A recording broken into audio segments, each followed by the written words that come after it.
Right now, there's one thing all 8 billion of us on Earth wish for: a vaccine for COVID-19. Around the world, political leaders, sweating on getting us to the other side of the pandemic, promise it'll happen within 12 to 18 months. But hang on a minute, vaccines normally take decades to formulate, and quite often success never comes.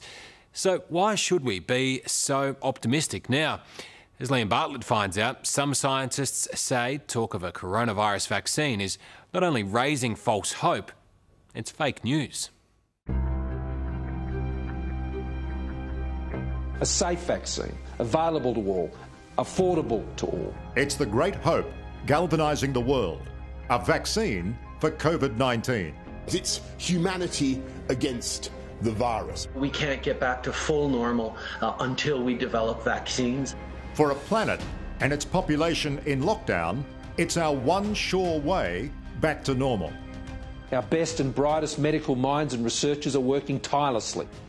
But are we being sold a lie? After all, COVID-19 is the 7th coronavirus to strike mankind, and we've never found a vaccine for any of them. We are very confident that we're going to have a vaccine at the end of the year. To quote a famous president, it's fake news. The shortest time anybody's ever found a vaccine against any disease that I'm familiar with is about 7 years. The average time is 20. To be talking about a magic bullet coming in months it borders on the absurd. One of the best places... Professor Arthur Kaplan is Director of Medical Ethics at New York University. I'm not saying don't spend the money. I'm not saying don't do the research. But we can't plan public policy on a miracle. Right now, there are about 100 medical teams around the world, including Australia, chasing that miracle, the holy grail of a COVID vaccine. Surely one of them will find it. Look, viruses are very clever. We have no AIDS vaccine right now. We've been looking for that for more than 25 years. There's no vaccine for hepatitis C. Even the flu vaccine we've got, which we've been working on for decades, is about 40% effective in a good year. There's no guarantee we will find something to beat this virus. But the idea that just because a lot of teams work on this, it's going to give somebody the breakthrough, that doesn't follow. You have the whole world working on it, so this is not a disease that is a neglected disease. Everybody and their brother is working on it, right? So there's about 100 vaccines that people are looking at very hard right now. I think one of them will work.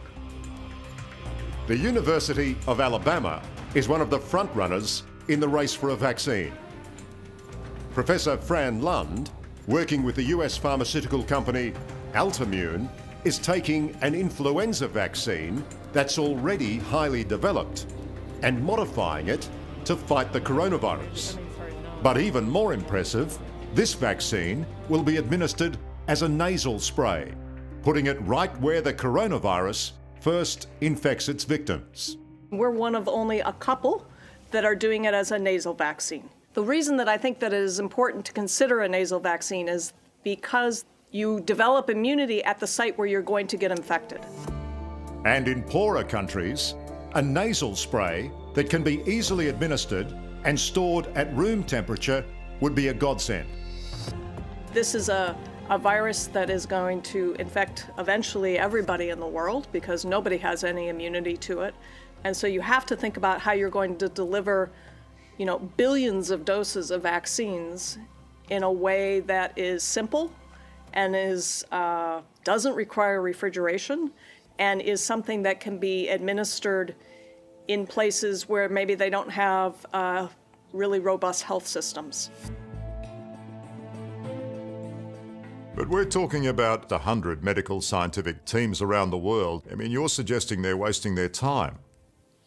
Well, I don't think the hunt for a vaccine is a waste of time, but I think it's a waste of time to act as if we're going to get something in 6 months or 12 months or 18 months for everyone in the world. And we will need billions of doses of whatever they find if we're going to knock the plague out.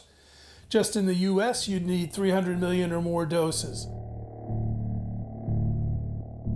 But this company in Canada may have found a way of producing vaccine doses in the tens of millions, quickly and cheaply. Here at Medicago, they use the plants as the culture in which they grow the vaccine's genetic code, which is then extracted to be made into the vaccine itself. So we use the plants as our bioreactors, and it's a rapid process. So once we get the genetic information into the plants, 7 days after that, we can harvest the leaves and we can extract the vaccine. Natalie Landry is Medicago's Vice President of Biotechnology. So let's say you find this holy grail. Practically, how long would it take you to immunise the rest of the planet? So currently we have 2 manufacturing facilities. So the one we have in Quebec can produce 1 million doses per month. And the one we have in the US, in North Carolina, can produce around 10 million doses a month. So in the very short term, we have a capacity of around 11 million doses a month. The vaccine being developed by Medicago's research team is truly ingenious. They're creating microscopic copies of the coronavirus. These virus-like particles are non-infectious and cannot replicate. But in a vaccine, they fool the body's immune system into responding and thus create an immunity to the real virus. If your company does crack the code, it'd just go straight into the medical history books, wouldn't you? If everybody's doing his job, we can make it happen, and we can make it happen fast, because we're trying to do in 18 months what would require normally 3 to 5 years. It's fair to say, isn't it, that if we are to have any hope, the hope is that we will find a vaccine. Oh, we will. We will find a vaccine. It's not the first time we're producing a vaccine or developing a vaccine, so there's gonna be a vaccine. It's a matter of doing the things right, proving that the vaccine is safe and effective. Finding a vaccine, as impossible as that may seem right now, is only the first step. Remember, this is something that's going to have to be injected or somehow delivered to most of the world's population. If we get it wrong, we could turn a catastrophe into a medical apocalypse. You get one shot and one shot only. You get one opportunity here. If you create something that isn't safe and it sickens people, getting people to go for the next vaccine will be next to impossible. To achieve the impossible, both in the time frame the politicians are promising and to ensure the safety of the vaccine, some, like Professor Kaplan, are advocating a radical and highly risky strategy, deliberately infecting healthy volunteers to determine if the vaccine works. It's called a challenge study, and it's rarely been done in medical history. If you immunize people and then deliberately give them the virus, deliberately, you infect them, pick people who are young and very unlikely to die, then you know, and you get an answer. We have, if you will, a setup to speed up by months, if not years, the ability to find that vaccine. If you deliberately infect people, though, without having a rescue clause, that does raise huge ethical questions, doesn't it? It does. Now, you have to do what you can to minimize the risk, and they'd also have to know that if they got sick, there is a chance, it's a small one, but a chance they could die.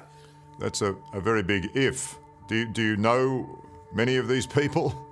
Right now there's a website that started to ask for volunteers for challenge studies. I do think the problem is not going to be getting the volunteers, it's going to be making the decision that it's ethical to do this. There is one famous Australian scientist who did deliberately infect a healthy human to test a cure. The lab in Wuhan, for example, what category? Well, it'd be at least PC3. Professor Barry Marshall gave himself the stomach bacteria that causes fatal ulcers. Not only did he survive, but he won the Nobel Prize for Medicine in 2005. I said to my wife, we were right. And she said, what? I said, I took the bacteria, I've got the illness. And she said, you did what? So I did do it myself in a time when there wasn't so much technology and so much thought about it. But when you did it, when you infected yourself, did you have a rescue strategy? A little bit. It wasn't, my rescue strategy was not perfect. I know that with hindsight. And you're obviously in a high-risk class for COVID-19. But if we could wind back the clock and you could take part in such a study, would you put your hand up? Immediately. If we did have such a study and deliberately infect those people, how much more would that help? I think you could speed the process by anywhere from 6 months to a couple of years, because remember, you're talking about tens and tens of thousands, if not hundreds of thousands of people dying over that period of time. That's again why I think it might be a trade-off if people were willing to volunteer to be subjects. I think it's time, given this enormous plague and the damage it's causing and the deaths it's causing, to look for that kind of heroism again. In a sense, the world doesn't have a choice. The question can't be if we find a vaccine, but when, no matter how many billions of dollars and man-hours it takes. If we don't, we face a future of lockdowns, social distancing, and recurring COVID pandemics for years, if not decades to come. And if it's not your company that comes up with this, but another company, but there is a vaccine, will you still be happy? Yes, because it won't be the fact of one single company. We need many solutions as we can get, because nobody can produce enough to supply the world. Nobody. So I wish that there's a vaccine that gets to the market as quickly as possible, even if it's not ours. Professor Kaplan, you're not painting a very rosy picture, not sounding terribly optimistic about a vaccine. Well, politicians, whether it's in the USA, the UK, Australia, other countries, they want to be optimistic. Telling people to lock themselves up for a year and a half while we try to wait this thing out is probably impossible, and they know that. So they quickly turn to talk of vaccines and magic bullets as a way to give us hope. I'm not against hope, but when you talk about vaccinating the world in 12 months, I think you're fantasizing. Hello, I'm Sarah Arbo. Thanks for watching. To keep up with the latest from 60 Minutes Australia, make sure you subscribe to our channel. You can also download the 9Now app for full episodes and other exclusive 60 Minutes content.